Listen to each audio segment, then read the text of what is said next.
आशा करता हूं आप सब बहुत अच्छे होंगे। मेरा नाम है सिद्धांत अग्निहोत्री। स्टडी ग्लोस पे आपका बहुत बहुत स्वागत है। भारत को पीओके के लिए क्या करना चाहिए दोस्तों, आज बहुत ही शानदार एनालिसिस मैं आपको दूंगा। हम कश्मीर के इतिहास के बारे में जानेंगे, पाकिस्तान ऑक्यूपाइड कश्मीर के बारे में जानेंगे, बहुत कुछ हम देखेंगे। देखो, सबसे पहले तो आप ये समझो कि पाकिस्तान ऑक्यूपाइड कश्मीर और आजाद कश्मीर और भारत का कश्मीर, इसमें फर्क क्या है। पहले कश्मीर का इतिहास समझो। कश्मीर के इतिहास की बात करें तो 2000 साल का जो कश्मीर का इतिहास है यह भारत के पास ही रहा। भाई, सबसे पहले जब महाजनपद या जनपद पीरियड या वैदिक पीरियड में ये वाला पूरा का पूरा एरिया इंडस वैली, इस मतलब सबसे पहले इंडस वैली सिविलाइजेशन के अंदर आता था। देन महाजनपद, मतलब जनपद, महाजनपद, उसके बाद फिर मौर्यंस के पास ये पूरा कश्मीर का एरिया रहा, फिर गुप्तास के पास पूरा कश्मीर का एरिया रहा। कनिष्क ने तो भाई पूरे के पूरे कश्मीर को ही, जो चौथी बुद्धिस्ट काउंसिल हुई थी वो तो कुंडलवन कश्मीर में हुई थी, तो कश्मीर तो एक बुद्धिस्ट सेंटर बना भाई बहुत टाइम से। इसीलिए आप लद्दाख में देखेंगे तो पूरा वो बुद्धिज्म से रिलेटेड है, ठीक है। तो उसके बाद फिर जैसा कि मैंने बताया, फिर गुप्ताज आए, फिर उसके बाद मतलब कहने का मतलब ये है कि 2000 साल से कश्मीर जो है ना वो हमारे पास ही है। कश्मीर छोड़िए, पूरा अफगानिस्तान हमारे पास था। अभी 200 सालों में, जब से अहमद शाह अब्दाली आया तब से अफगानिस्तान को अलग, वरना तो आज जो गांधार का रीजन था ना, कांधार, आज जो कांधार है भाई, पूरा का पूरा ये वाला एरिया जो है अफगानिस्तान का, वो इसीलिए तो अखंड भारत बोला जाता है। एनीवे, वो एक अलग चीज है। तो कश्मीर का इतिहास अभी 1947 के बाद ही पुराना है। इनफैक्ट बहुत सारे, भाई शेख अब्दुल्ला तो खुद ही बताते हैं, वो खुद एक कश्मीरी पंडित थे। मैक्सिमम लोग जो है, इनफैक्ट जो अफगानिस्तान में जो ये बुद्धिस्ट थे, यहां पे बुद्धिस्ट बहुत रहते थे, दे वर कन्वर्टेड इनटू इस्लाम। तो अगर कश्मीर की बात करें, बहुत टाइम से हमारा है। अब कश्मीर का इतिहास दोस्तों शुरू होता है, मेन जो इतिहास है, मतलब जहां से प्रॉब्लम शुरू हुई, ये 1947 के बाद से शुरू होता है।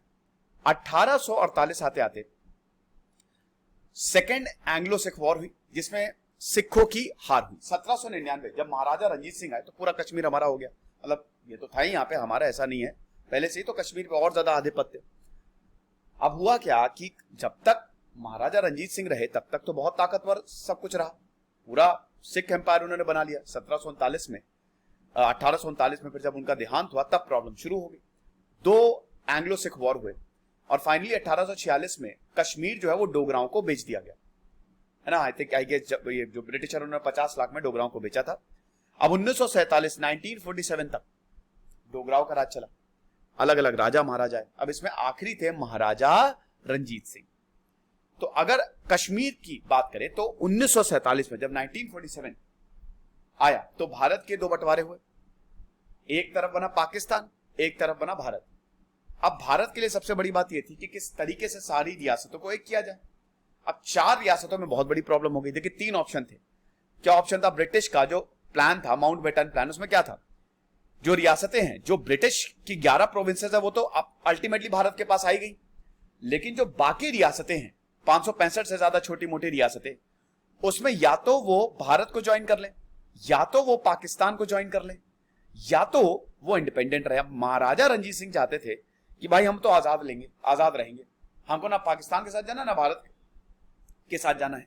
वैसे 4 रियासतों ने प्रॉब्लम की थी। एक थे हैदराबाद, त्रावणकोर, आपकी भोपाल नहीं, हैदराबाद, त्रावणकोर, जूनागढ़ और कश्मीर।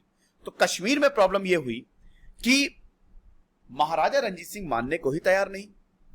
अब भारत के उस समय होम मिनिस्टर थे जवाहरलाल नेहरू, उनके सेक्रेटरी थे वीपी मेनन। तो अब बार बार समझा रहे, आप आ जाओ, मानने को ही तक नहीं, हम आजाद रहेंगे। अब इधर पाकिस्तान चाहता था कि पूरा कश्मीर उनका हो, क्योंकि भाई मुस्लिम पॉपुलेशन है और कश्मीर बहुत ही खूबसूरत है, strategically it is very very important. तो पाकिस्तान चाहता था कि कश्मीर उनका हो और भारत का तो था ही कश्मीर। तो अब प्रॉब्लम यह हो गई कि पाकिस्तान ऐसे करते पाकिस्तान का सब्र टूट गया और अक्टूबर 1947 में पाकिस्तान ने इन्वेड कर दिया कश्मीर को और भयानक लूट खसोट 22 अक्टूबर तक। अब ये जो पाकिस्तानी थे, प्रॉब्लम ये थी कि पाकिस्तानी, ये इनकी इर्रेगुलर आर्मी थी, ये रेगुलर आर्मी नहीं थी, क्योंकि इनको पता था कि रेगुलर आर्मी भेजेंगे तो प्रॉब्लम हो जाएगी। ये इनकी इर्रेगुलर कबायली थे। अब इसमें पाकिस्तान को हर देश का साथ था दोस्तों, इसीलिए इसकी इतनी हिम्मत बढ़ी। कहते हैं ना कि पाकिस्तान की सबसे बड़ी टेररिस्ट आउटफिट तो उनकी आर्मी है। तो अब अगर हम बात करते हैं पाकिस्तान की, तो इन्होंने इन्वेड किया। अब इसमें इधर अफगानिस्तान से कुछ थे, इधर पाकिस्तान के लड़ाके, फिर आर्मी के कुछ थे, सबने इन्वेड किया। 22 अक्टूबर तक ये बारामूला तक आ गए, श्रीनगर से 32 किलोमीटर की दूरी पर। अब यहां पे बारामूला में ये रुक गए 2-3 दिन, और यहां पे भयंकर लूट खसोट बलात्कार खूब किया। अगर ये रुकते नहीं और अगर श्रीनगर तक आ जाते तो हमारे लिए बहुत बड़ी प्रॉब्लम हो जाती, और हो सकता है श्रीनगर पूरा जम्मू एंड कश्मीर हमारे हाथ से चला जाता, लेकिन ऐसा वन। अब इधर महाराजा रंजीत सिंह की हालत खराब, तो महाराजा रंजीत सिंह ने फिर भारत से मदद मांगी कि आप हमारी सैन्य मदद करो। अब भारत ने बोला कि पहले भारत में आओ, पहले आप इंस्ट्रूमेंट ऑफ एसेशन साइन करो। तो उन्होंने कहा कि ठीक है, मैं करने को तैयार हूं। अब उसके बाद फिर यहां पे वीपी मेनन गए और उन्होंने फिर इंस्ट्रूमेंट ऑफ एसेशन महाराजा रंजीत सिंह ने साइन किया, और फिर इंडिया की फोर्सेस 26 अक्टूबर तक कश्मीर में आई। अब कश्मीर में हो गई लड़ाई शुरू। तो हम ये देखते हैं कि कश्मीर में पाकिस्तानियों को खदेड़ना शुरू कर दिया। अब इंडियन फोर्सेस ने बहादुरी दिखाते हुए एक के बाद एक खदेड़ना शुरू कर दिया। एक्चुअली पाकिस्तान का ये स्ट्रैटेजी थी कि श्रीनगर जो एयरपोर्ट है, श्रीनगर के एयरपोर्ट पे कब्जा कर लो, और एक बार एयरपोर्ट पे कब्जा हो गया, सप्लाई लाइन कट, तो पूरा कश्मीर हमारा हो गया। लेकिन ये होने नहीं दिया। तो इंडियन आर्मी ने पीछे ढकेलते क्या हुआ, फाइनली पूरा कश्मीर ही हमारा हो जाता। लेकिन जनवरी 1948 में जवाहरलाल नेहरू चले गए यूनाइटेड नेशन। अब उस समय जवाहरलाल नेहरू को लगा कि यूनाइटेड नेशन जाने में ज्यादा भलाई है, कश्मीर का मसला बढ़िया से सुलझ जाएगा। लेकिन वही है ना कि अब कश्मीर का मामला यूनाइटेड नेशन में ही अटक गया। अब यूनाइटेड नेशन का रेजोल्यूशन 247 आया। अब उसमें यही था कि इस रेजोल्यूशन 47 में था कि भाई ऐसा है कि सबसे पहले भारत जो नहीं, पहले पाकिस्तान जो है वो अपनी सेना हटाए, क्योंकि कश्मीर में ये हो रहा था कि यार रेफरेंडम करवाओ, हमको आजादी लेनी है। तो अब इस रेजोल्यूशन में था कि पाकिस्तान सबसे पहले अपनी सेना हटाए, उसके बाद भारत अपनी सेना हटाएगी, और उसके बाद रेफरेंडम होगा। तो अगर कश्मीर में रेफरेंडम नहीं हुआ तो पाकिस्तान की वजह से नहीं हुआ है, क्योंकि पाकिस्तान ने कभी सेना अपनी हटाई नहीं। तो जितना एरिया उस समय पाकिस्तान के पास था उसको बोला गया पाकिस्तान ऑक्यूपाइड कश्मीर। और जितना भारत, हालांकि भारत अगर चाहता तो पूरे कश्मीर क्या पूरे पाकिस्तान को ले लेता, लेकिन क्योंकि यूनाइटेड नेशन में मसला चला गया। अच्छा, ये भी मैं बाद में क्लियर करूंगा कि भारत सैन्य कार्रवाई क्यों नहीं करता है, ये भी मैं बताऊंगा कि भारत एक्चुअली करना क्या चाहिए और भारत करता क्यों नहीं कार्रवाई।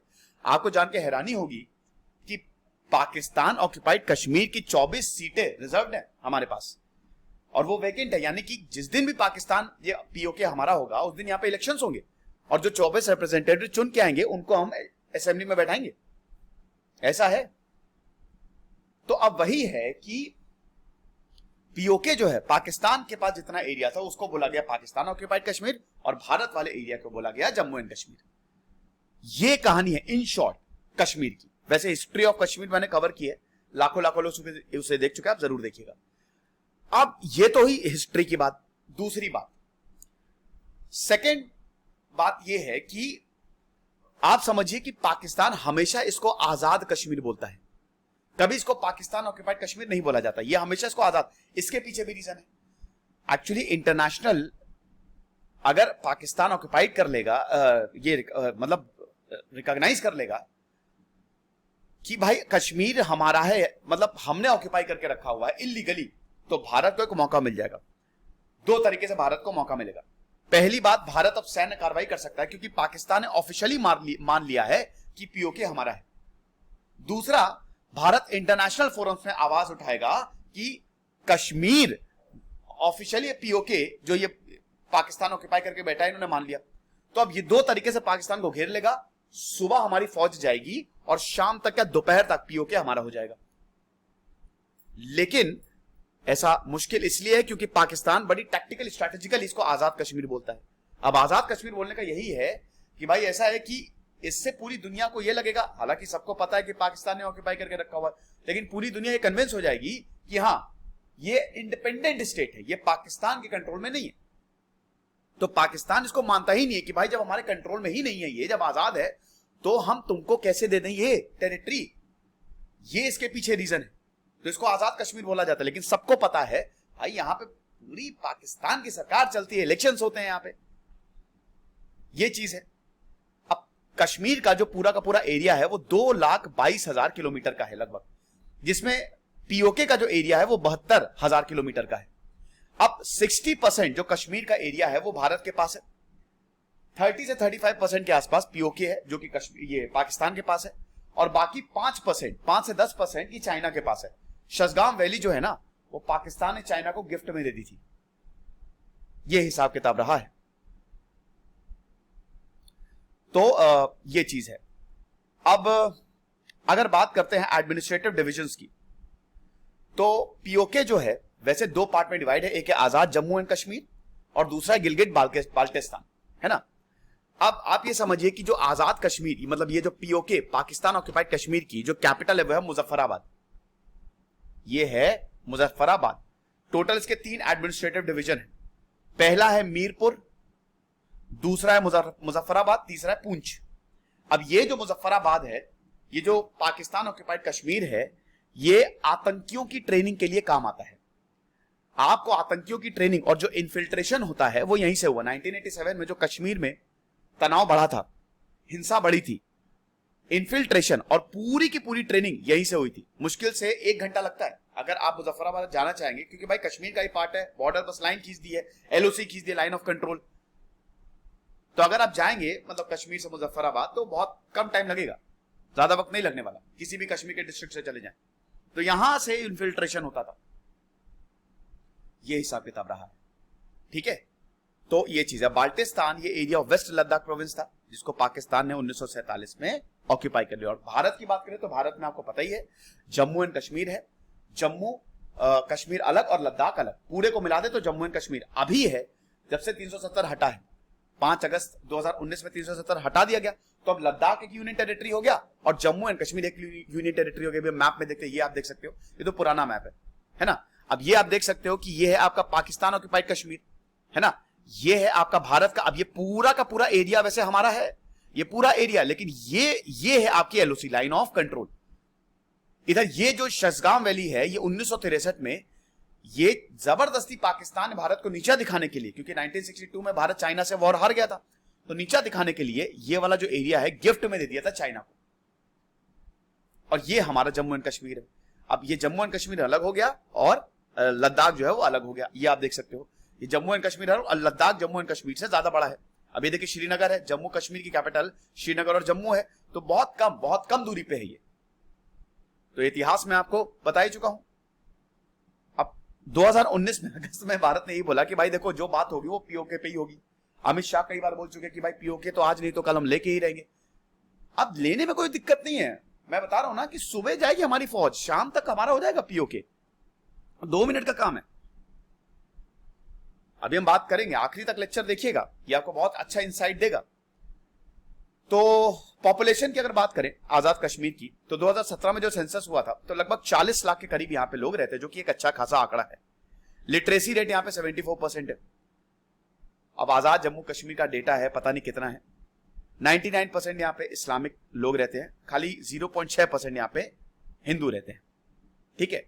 एथनिक ग्रुप्स की बात करें तो यहाँ पे जो हिंदू रहते हैं वो गुज्जर्स, जाट और राजपूत, ये सब भी रहते हैं, राइट।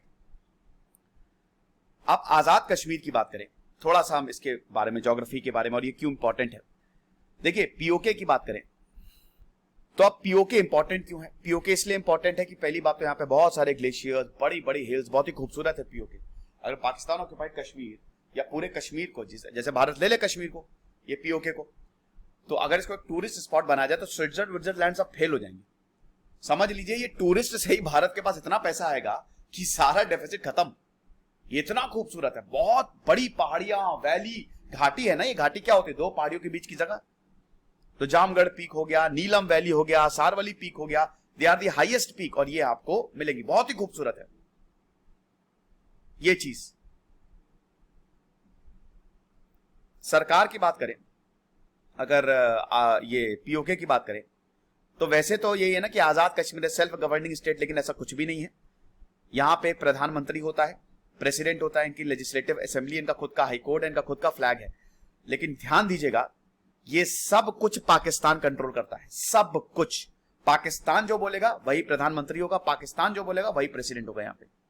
तो ये बिल्कुल भी हमको नहीं भूलना है, सब कुछ, एवरीथिंग इज कंट्रोल्ड बाय। इस समय प्रेसिडेंट सुल्तान महमूद चौधरी हैं, प्राइम मिनिस्टर अब्दुल कयूम खान नियाजी है, इनकी जो लेजिस्लेचर है उसमें तकरीबन 53 सीट्स हैं, लेकिन everything is controlled by Pakistan. और अभी इलेक्शंस की भी बात, बार बार यहाँ पे इलेक्शंस होते रहते हैं, 2017 से तो लगातार इलेक्शंस ही हो रहे हैं यहाँ पे। अब भारत उसमें काफी ज्यादा आपत्ति जताता है कि भाई ये डिस्प्यूटेड एरिया है, ये तो इसका मतलब आप ऑफिशियली मान ही रहे हो कि आपका ये पाकिस्तान ने इसको ऑक्यूपाई किया हुआ है। तो पीओके में आपको बहुत सारे नेचुरल रिसोर्सेज, कॉपर, बॉक्साइट, क्योंकि एरिया ही वो वैसा है, बहुत सारे नेचुरल रिसोर्सेज, फिर स्ट्रेटेजिकली बहुत ज्यादा इंपॉर्टेंट है। अगर लोकेशन की बात करें तो भाई पीओके स्ट्रेटेजिक आप देखिए ये कितना ज्यादा इंपॉर्टेंट है। पीओके अपना बॉर्डर सबसे पहले पाकिस्तान से तो शेयर करता ही है, अब पाकिस्तान से तो शेयर करेगा, इधर अफगानिस्तान है, देन इधर आप सेंट्रल, ये अगर पीओके हमारे पास आ जाए तो आप इधर अफगानिस्तान निकल सकते हो। अब अफगानिस्तान निकल गए तो सेंट्रल एशिया तक निकल जाओगे। पीओके अगर भारत के पास आ गया तो हमारे लाखों अरबों रुपए बच जाएंगे, हम सीधा पाकिस्तान को बाईपास करके सेंट्रल एशिया तक जा सकते हैं। और ये चाइना से भी अपना ये इधर बॉर्डर शेयर करता है, तो स्ट्रैटेजिकली भी it is very very important. और ऊपर निकल जाएगी तो रशिया आ जाएगा।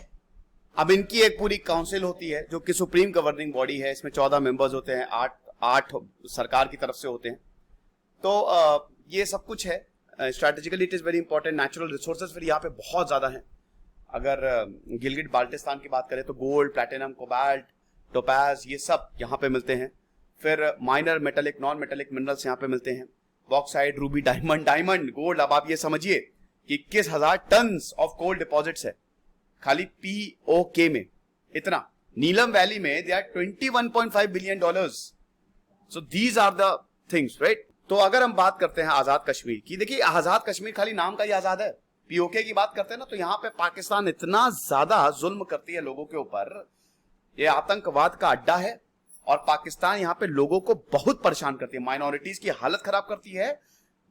आप यकीन मानिए कि पाकिस्तान अभी आगे जाके खुद चाइना के तो गोद में जाके बैठ गया है। सबसे बड़ा टेररिस्ट आउटफिट आपको पता है पाकिस्तान का कौन है? आईएसआई और पाकिस्तान की आर्मी, ये सबसे बड़े आतंकी है। पाकिस्तानी आर्मी दुनिया पे बोझ है, वहां के लोग बहुत अच्छे हैं पाकिस्तान के, उनसे वो तो भाई भारत से ही है, भारत की मिट्टी से है, लेकिन उनकी जो आर्मी है ना, ये बहुत बेकार है। ना वहां की पॉलिटिक्स को चलने देती है और ना कहीं पे भी, चाहते ही नहीं है, हर जगह चाहते बस आतंकवाद फैले, ये इतनी बेकार है। सबसे बड़े तो आतंकी इनकी आर्मी है।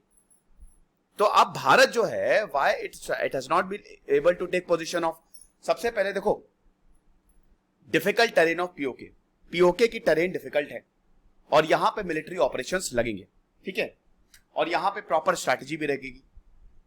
अब एक इसमें बात यह है कि चलो हम पीओके ले भी लें, फिर पीओके में कितने समय तक स्टेबिलिटी रहेगी, मतलब हमको कॉन्स्टेंटली वहां पे पाकिस्तान की तरफ से थ्रेट रहेगा, उधर चाइना की तरफ से भी थ्रेट रहेगा। तो इसीलिए अभी फिलहाल हमारे लिए इतना फिजिबल नहीं है कि हम पीओके को जाके डायरेक्ट अटैक कर दें। फिर भारत की नो फर्स्ट अटैक पॉलिसी है ना, हम पहले तो अटैक करते नहीं है, ऐसे तो सुबह या शाम को हमारा, लेकिन हम पहले अटैक करते नहीं है। हम क्यों अटैक करें पहले? नो फर्स्ट अटैक पॉलिसी का मतलब दोस्तों आपको पता है, मैं आपको बताता हूं। इसकी प्रॉब्लम ये होती है कि अगर जैसे अगर आपने पहले अटैक किया तो इंटरनेशनली आपकी बहुत थूथू होगी, और यही एक बहुत बड़ी दिक्कत है।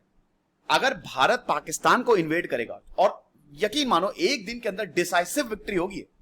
क्या कहा था ना कि जब कौन थे वो, उन्होंने पाकिस्तान की पार्लियामेंट में भाषण दिया था कि अभिनंदन को पकड़ लिया, कांपते हुए आए थे कि भारत हम पे अटैक करने वाला है। एक दिन लगेगा, पूरा का पूरा पाकिस्तान इस तरह नाबूद, मतलब हमारा हो जाएगा वहां पे, भारत फिर पाकिस्तान एक हमारा स्टेट हो जाएगा। लेकिन प्रॉब्लम यह है कि इसके अनफोर्सीन कंसीक्वेंसेस होंगे, क्योंकि सबसे पहली बात तो इंटरनेशनली हमारी बहुत ज्यादा थूथू होगी, इंटरनेशनल कंडेमनेशन होगा। और इस समय हमको ग्लोबल ऑर्डर मेंटेन करना है, क्योंकि कोई भी देश अकेले नहीं चल पाएगा। तो इंटरनेशनली हमारे लिए बहुत ज्यादा मुश्किल हो जाएगा। भाई चाइना पाकिस्तान को सपोर्ट करेगा, रशिया भी पाकिस्तान को, अगर ऐसा किया भारत ने तो पाकिस्तान को सपोर्ट करेगा, प्रॉब्लम होगी ये। तो ये चीज है। दूसरा पॉइंट ये है कि भारत जो है वो रिबेलियन करवा दे, वहां पे रिवोल्ट करवा दे, वहां के लोगों को इकट्ठा करे, रिवोल्ट करवा दे। अब इसमें भी again it will also invite international condemnation, और उसमें भारत के रिसोर्सेज भी काफी ज्यादा खर्च होंगे, ये चीज है। तो इसीलिए भारत का ये है कि भाई देखो जैसा चल रहा है चलने दो। प्रॉब्लम ये है कि जो चाइना का सीपेक है, चाइना पाकिस्तान इकोनॉमिक कॉरिडोर, वो यहां से पास होता है, और हमने इसीलिए आपत्ति जताई है। जो road, railways, airport, telecommunication develop कर रहे हैं, it's not at all acceptable. ये सीपीईसी जो है वो बीजिंग को गिलगिट बाल्टिस्तान से कनेक्ट करता है, हाईवे वहां पे बना रहा है $1 ट्रिलियन का, ये काम कर रहे हैं यहाँ पे 65,000 चाइनीज सिविलियन वर्क फोर्स वहां पे काम कर रही है। 2 प्रोजेक्ट्स हैं।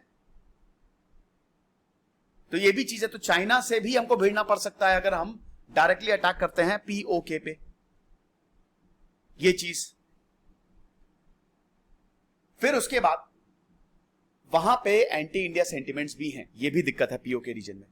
एक्सट्रीमिस्ट फैक्टर है। वहां के लोग इतने ज्यादा पढ़े लिखे नहीं है तो आसानी से बरगलाया जा सकता है और काफी ज्यादा प्रो पाकिस्तानी सेंटिमेंट्स है। तो ये बहुत ज्यादा पॉसिबिलिटी है कि अगर हम पीओके को कब्जे में ले लें तो वहां के लोग हो सकता है प्रॉब्लम करें। अब भले वो कितना भी झेलेंगे, उनको कितना भी मारो, कितना भी कूटो, लेकिन वो पाकिस्तान का ही दामन थामेंगे। नॉन कश्मीरी पॉपुलेशन है। प्रॉब्लम ये भी है कश्मीर तो हमारा है लेकिन बहुत टाइम से 1947 से अगर भारत का इन्फ्लुएंस उस रीजन में होता तब तो भारत के साथ आते। लेकिन प्रॉब्लम ये है कि वहां पे नॉन कश्मीरी पॉपुलेशन बहुत ज्यादा है। पाकिस्तान ने जानबूझ के अपने बहुत सारे लोगों को पीओके में सेटल किया हुआ है। And then there is China, presence of China. तो आपको 2 फ्रंट से अटैक करने पड़ेंगे। एक तो चाइना से निपटना पड़ेगा और एक पाकिस्तान। हालांकि चाइना देखिए खाली फुग्गा है ना, वो बहुत जल्दी फटता है। वो जितना चौड़ा फूलेगा उतनी जल्दी फटेगा। चाइना कभी भी एक स्ट्रॉन्ग कंट्री को अटैक नहीं करता, याद रखिएगा। चाइना की हालत खराब हो जाती है। वो चाइना हमेशा तभी अटैक करेगा जब आप वीक हो। तो ये आप देख सकते हो ना, चाइना पाकिस्तान इकोनॉमिक कॉरिडोर ये पूरा इधर से जाता है, यहां से शुरू होता है। चाइना से शुरू होते हुए ये हमारे पाकिस्तान ऑक्यूपाइड मतलब हमारे कश्मीर से पाकिस्तान ग्वादर तक जाता है। ऐसे चाइना को पूरा इधर से नीचे से इंडियन ओशन पार करते हुए सारे तेल और जो ट्रेड है, जितनी सप्लाई होती है वो सब अब यहां से अगर कर लेगा तो बहुत ज्यादा पैसा बचा लेगा चाइना। 1 बेल्ट 1 रोड इनिशिएटिव आप देख सकते हो किस तरीके से 1 बेल्ट 1 रोड और BRI और ये। तो अब हमको क्या करना चाहिए? हमारे पास 2 ही रास्ते हैं। हमारे पास 2 रास्ते क्या हैं? एक तो हम या तो डायरेक्ट इन्वेड कर दें, मिलिट्री कैप्चर। लेकिन वही है कि चाइना पाकिस्तान दोनों ही न्यूक्लियर पावर कंट्री है, तो न्यूक्लियर अटैक भी पाकिस्तान पागल है, पाकिस्तान की आर्मी पागल है, उसको फर्क ही नहीं पड़ता उसके लोग मरे जिए। पाकिस्तान के अंदर इतना ज्यादा असंतोष है दोस्तों, इतना असंतोष है कि क्या बताएं। उसको कोई फर्क नहीं पड़ता उसके लोगों का क्या हाल हो रहा है। उसको बस न्यूक्लियर वेपन्स बनाना है। और पाकिस्तान तो अटैक भी कर सकता है, ये भी आपको मैं बता दूं। उसका कुछ नहीं जाएगा, हम तो मर ही रहे हैं, तुमको भी ले डूबेंगे, ऐसा है। वो दिमाग उसका खराब रहता है पाकिस्तान की आर्मी का। मुझे पता है इतनी गुस्सा क्यों आई। जब से तालिबान पे कब्जा हुआ है, ये अमेरिका और पाकिस्तान, इन दोनों की वजह से अफगानिस्तान के जो लोग हैं वो बेचारे बहुत ज्यादा सफर कर रहे हैं। Then there is proper representation of POK refugees. अब देखो, हम सरकार तो बना सकते हैं, गवर्नमेंट इन एग्जाइल पीओके में, जैसे लद्दाख, जैसे तिब्बत है, तिब्बत में जो धर्मशाला है, हिमाचल से तिब्बत की सरकार चल रही है, हालांकि उस पर भी चाइना का कब्जा है। लेकिन अब यहां पे तो हमारे लिए और ज्यादा प्रॉब्लम हो जाएगी, और ज्यादा फिर एक और चीजों को हमको टैकल करना पड़ेगा। तो फिलहाल भारत का ये है कि अभी फालतू के फट्टों में हाथ डालना ही नहीं है। तो ये चीज है कि या तो वहां पर रिबेलियन करवा दे, और तीसरा इंटरनेशनल बोलता रहे, जो कि भारत बोलता है, लगातार पाकिस्तान पे प्रेशर बनाता रहे, जो कि अभी सबसे फीजिबल सोल्यूशन है कि लगातार पाकिस्तान पे प्रेशर बनाता रहे। और एक ना एक दिन आप समझ लीजिए कि पाकिस्तान भारत में मिल ही जाएगा। ये आप लिख के रख लीजिए, मैं आपको स्टैम्प पेपर में साइन करके देता हूं। एक ना एक दिन पाकिस्तान भारत उसको मिलना ही है, लेकिन चीजों में टाइम लगता है। तो ये लेक्चर था दोस्तों। अच्छा, एक और चीज बता दो कि हमारे शानदार यूपीएससी के कोर्सेज हमने निकाले हैं, तो आप हमारा ऐप डाउनलोड कर सकते हैं। और आई होप आप जो टेस्ट हैं वो अटेंड कर रहे होंगे। हर शाम 5 बजे 10 सवाल आधे घंटे के लिए आपको दिए जाते हैं। लाइव टेस्ट होता है, उसमें आपकी रैंक, आपकी तैयारी क्या है, 3 दिन से लगातार हो रहा है, और उसकी पीडीएफ आपको हमारी वेबसाइट पे मिल जाएगी studyglose.com। 8 अक्टूबर तक ये पूरा टेस्ट चलेगा। टोटल 300 सवाल हम आपको देंगे, और 8 अक्टूबर को फाइनल टेस्ट होगा, एक फाइनल एग्जाम होगा यूपीएससी से पहले। पढ़ते रहे, इधर से सिद्धांत अग्निहोत्री साइनिंग ऑफ।